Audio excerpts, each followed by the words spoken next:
Welcome back to another interesting tutorial about WeChat tips and tricks. And in this video, I will show you on how to add a bank card to your WeChat account for WeChat payment. Let me show you how. The very first thing you want to do is to go ahead and open up your WeChat app.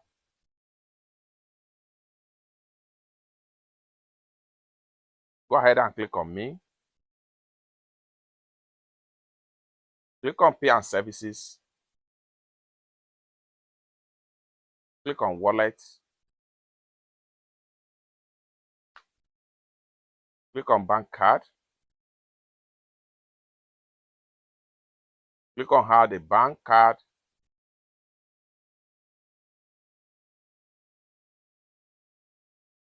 Go ahead and click on Add a bank card right here.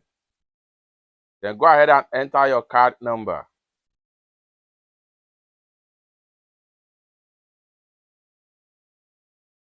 After enter your card number, go ahead and click on card type. Then from the options right here, you have to choose your bank right here, fully added into your WeChat account, just like the one you see right here. It's that simple.